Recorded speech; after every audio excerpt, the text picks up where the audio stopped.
Magandang umaga po muli. Tuloy po sa mga naglalagablab ng mga balita ngayong umaga. Pren, inyong kasama, Weng de la Peña. Buddy Oberas. Diretso muna tayo, may follow-up lang tayo dun sa pagsabog. Unahin ko na to, sa Quezon City. Kung saan, ano na nangyari, may mga nasugatan nga ba, may mga nadamay, alamin natin.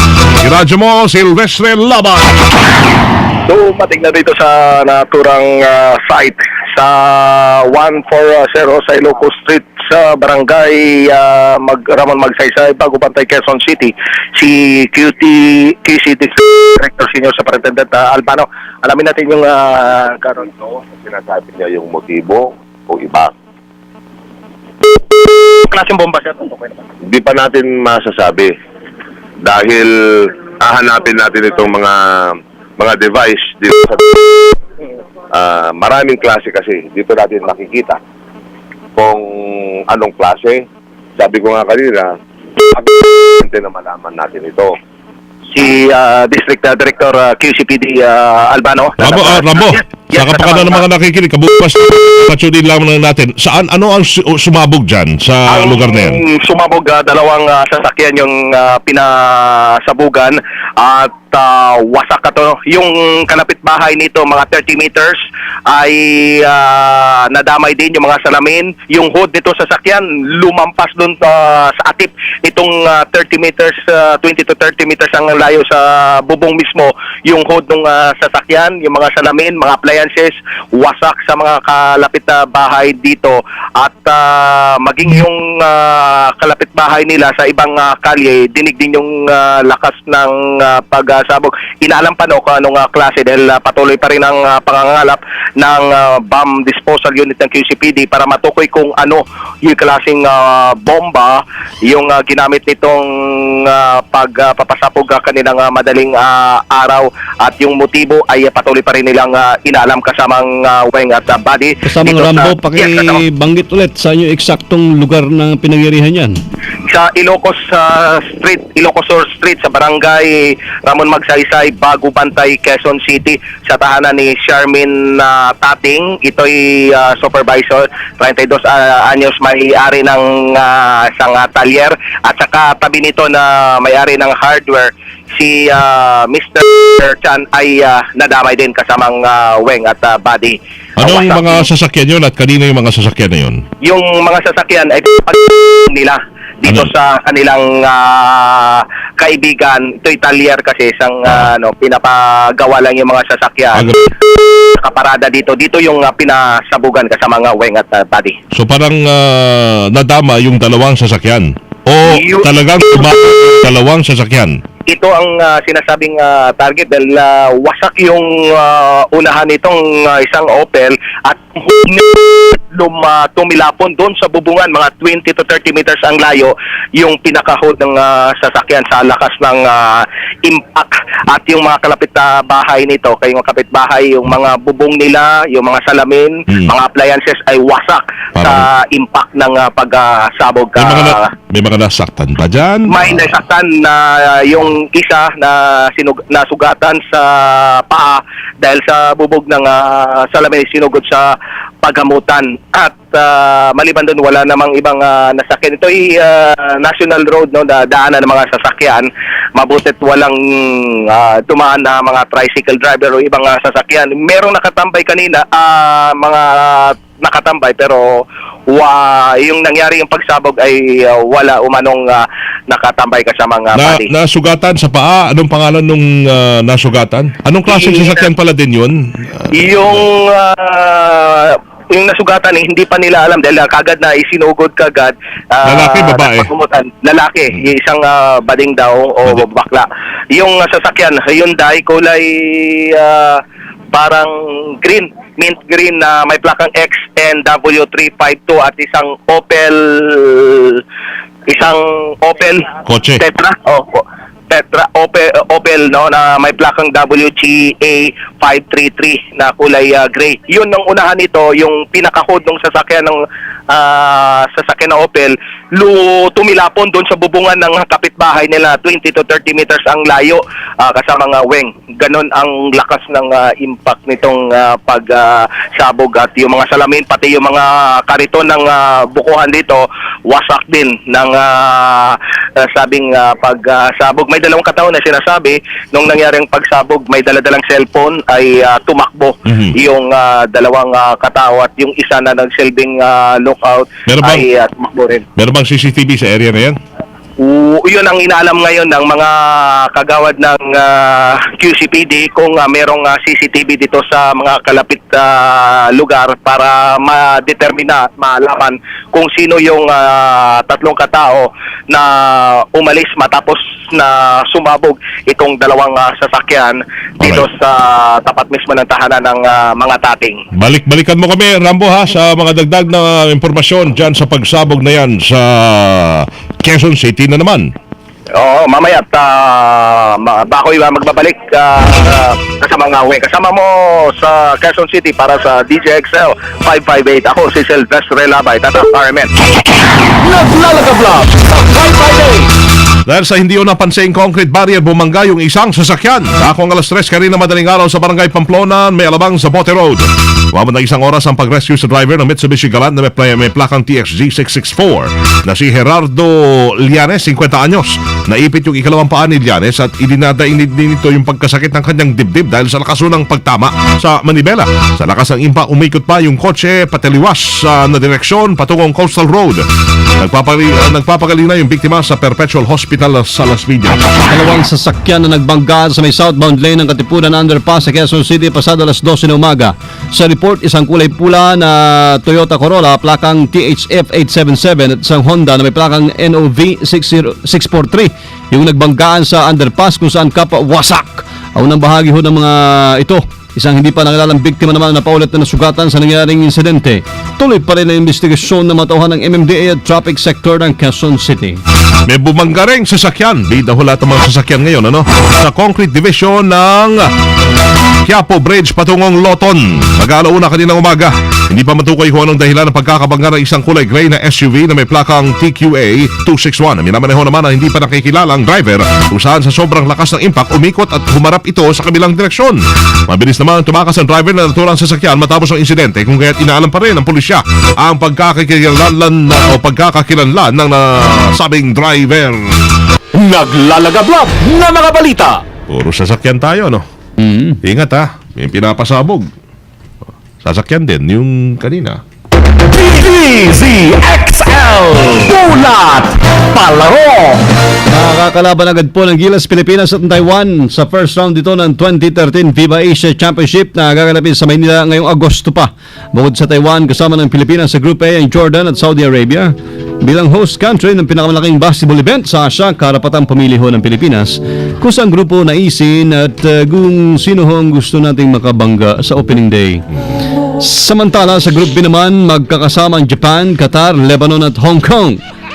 Sa Group C ho, ang powerhouse team mula China, Korea at Iran kung saan kasama rin dito ang Southeast Asia Team 2. Sa Group D, ang Kazakhstan, India, Bahrain at Southeast Asia Team 1. Ang FIBA Asia Championship ang magsisilbing qualifier sa 2014 World Cup ng basketball sa Espanya. Yeah, Spain, ha? Spain. Social. At saka, game on yun, Junior Well, di ba? NBA. NBA, game on yun. Crispa Toyota, no?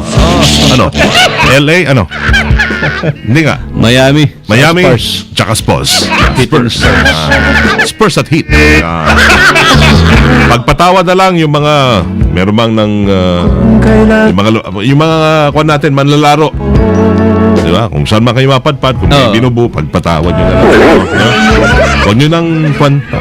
Parang yung bunutan mamaya sa ating sports fest. Pagpatawad nyo na lang kung punta kayo sa grupo na mahina. Ayan. Oh.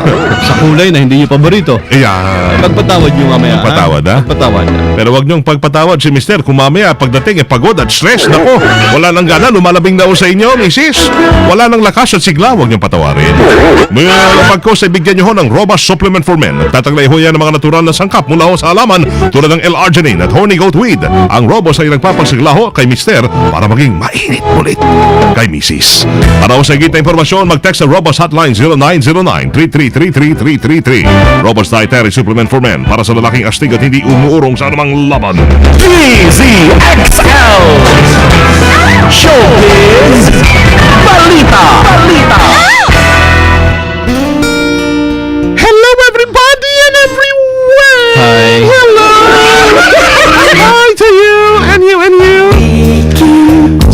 merong pusong bato. Lambot-lambutin nyo konti. 16, it's me, Loli, Papa Rapapa. 16 na mga Pinoy celebrities na makipagsabayan sa International Celeb para sa gaganaping annual Sexiest Vegetarian Celebrity Contest ng People. Ang haba nito ng PETA na lang, PETA. Oo. Kabilang sa mga makikilahok ay ang mga FHM Magazine cover girls na sina Alicia Mayer, Amanda Griffin Jacob at Geneva Cruz. Yung mga modelo na yan, ang mga modelong sina Sandra Schiffer, si Lollipop ay nangangarap din dyan ng kalahok, na Julia Shingoshki at Raya Manankil, at yung mga artistang sina Chinchin Gutierrez, Maricel Laksa Pangilinan, Isabel Roses. Ay, meron pa siya, no? Isabel Roses. Bumangon, pabalik. Wow. Juliana Palermo. Paborito mo to, di ba, buddy? Nanay na ba to? Parang. Yasmin Curdy. Nanay na rin. At saka si Raymond Bagaching. Mahilig sa nanay. At saka si Rocco Nasino. Naghahanap ng nanay. Kasama rin sa ang mga musician na hindi nyo kilala. Kahit ako hindi ko rin kilala. Kaya makakalaban ho ng mga pambato ng Pilipinas yung mga international celebrities tulad ng, bakit may mga presidente rito? US President Bill Clinton, Paul McCartney, matanda na, si Anne Hathaway, Natalie Portman, at international singer na si Jason Mraz, at ang talk show host na si Ellen the Tomboy DeGeneres. Diba? Ipiliin ang sexiest vegetarian, mga kumakain ng gulay lang, hindi karne. Talaga lang, maniwala ako dito kay Kwan. Sa mga yan, hindi kumakain ng karne. O yun, edi, panoorin nyo ho yan. May online voting, iboto nyo yung mga mahilig sa gulay. It's me, Lollipop, Rapapop, Lollipop. Tigasgas. Yo, Loli, buritong kanta natin yun Medyo madulas. Kaya din yan, ni Sino? PB. Paborito mo rin yan. Paborito niyang kanta niya. Pusong bato. Ayun siya, putsong bato. Magandang umaga mga kasama. Naku, usapang mga anak naman tayo. Kanina nanay, bangin Oo. Pamilya yan eh. Pamilya talaga. Oo. Ito, kambal na ina sa Kansas magkasunod na nanganak. Magkasunod na isinilang ng 20-year-old na kambal na sina Kyla at Courtney Dutton ang kanilang mga anak sa pareho ding ospital na Menora Medical Center Over Park. Si Kyla ay isinilang ang kanyang anak na lalaki na si Baby Jax bago mag 9:30 ng gabi noong Martes. At sinundan naman ito ng kanyang kambal na si Courtney na isinilang naman ang kanyang anak na babae na si Baby Neva. Ayon kay Courtney, ang anak nila ang kanyang kambal ay magkamukha talaga. Kaugnay nito, ang naturang anak naman ni Kyla ay ang unang lalaki na isinilang sa kanilang pamilya sa loob ng 13 taon. Kikiyomi. Alam ko yan. At yan po ang balitang panghimagas, Candice XL, Sinwon, Chongsin, Washer, Phoebe, Tatak Armen. Ano ba yan? Inchik? Paano Korean? ba yan? Korean. Korean. Nasaan ang camera? Ha? Hindi ko memorize yung Hindi ano niyan memorize eh. niya. Sayang kasi. Yung moves? Yung moves ba yan? Si Loli na lang. Ha? Si Loli. Kiyomi? May local version yan, ni UP naman. Ni UP. Ito pala yung kanta na. Yan.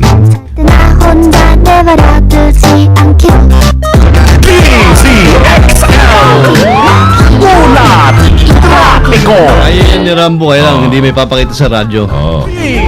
Ayan, Rambo! Weng, buddy! Yes! You're the boy! Still the boy! Oh.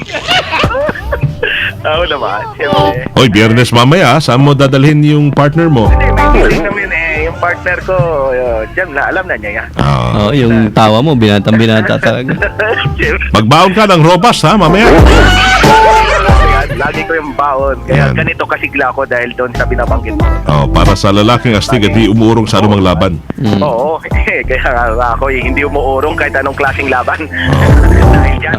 Kaya lang, pag suko na, Suko. urong ka na rin. Pag sumuko na yung kinakalaban mo, Tama na. oh, tama na. Siyempre, Malupit. Tigil na. mahirap na. Sumuko na nga pero ang traffic mo na, baka kung saan tayo mapunta. Ah, well, ba't? Saan ba? Bakit? Hindi, dito lang Saan ka naman ba kami. pupunta? Dito lang kami. Oo, pupunta ko dyan sa pupuntahan nyo. Oo. Ayun po yung pupuntahan natin. Anong Hindi na kami bakit? pupunta ni Weng doon, kala mo. Hindi. Hindi talaga ako pupunta ron. May pinuntahan ba tayo? Wala naman tayo pinupuntahan na. Si Rambo lang yung madalas bumalik doon. Nakalimutan Kita mo ang tawa, binatang binata. Ha? Hindi, Hindi kita kilala. Commonwealth Avenue ay banayad naman kasama mga body at Nung tinanong daw ng receptionist, anong pangalan nyo? Oo. Rambo. Oh, ano? Tahimik lang. Pero Oh. kabilang linya kasamang body. Ay okay naman yung usad ng mga sasakyan hanggang makarating dito sa Ilocos Sur pero hindi makadaan dahil Layo naman. Tayo naman, pagod. Ilocos Sur sa Quezon City yan. Ilocos Sur sa Barangay, ano? Bago Bantay. Barangay Bagong Bantay. Oo. Na hanggang ako'y nakarating dito banayad naman pero naka yellow lane na. Hindi na pwedeng daanan ng ating mga motorista. Okay na ba yung traffic? Nabigay ba? Na-inform ba namin? Na-inform ba? Pero Sige. mas natandaan ko yung ano niya. Yung usad ng mga sasakyan ay No. panayad magkabilang Oh. panig sa Yung moto na. Commonwealth hanggang sa kasamang Overtime na tayo. Ay, ito na ang moto. Ayan. Para kay Professor Erickson Juan. Ayan, Erickson Juan Prof, magandang umaga. Meron siya ngayon. Ang moto Meron siyang na- kainan ngayon. Meron. Ikaw, pupunta ka nung para kumain lang eh. Sino ba? Alam ni Professor Erickson Juan yan. Kukuha ng balita dyan. Si DND Ang Yusek moto. Peter Galvez ang guest nila doon. Yun ang Peter Galvez, oo. At sa DOJ din. Okay. Not everything that caters. Caters. Sometimes they are silver. Sylvester. Oo. Tagalogin mo na nga, sir. Tagalog. You're the boy. Tagalog kasama ang body boy. at Weng, I'm Aha. the boy. Hindi lahat ng kumikinang ay ginto. Minsan ito ay tanso. Tanso. Hmm. So ano ka? Nabuhaan ko ba yun? Kumikinang eh. Kumikinang. Ayan. Ano ba sikreto ba't kumikinang-kinang yan, Rambo? Ay, siyempre, ibig sabihin malakas at kumikintab-kintab. Sige, kala ko langis ng nyog ang ginagamit. Kala ko natural lang yan eh. Hindi, talagang ganyan kapag meron kang Ay, kala ko nilalagyan mo ng baby oil. Thank you, boy! Thank you! kasama mo sa kahaban ng Ilocos Sur, Silvestre Lamay. Thank you. The boy from the bomb area.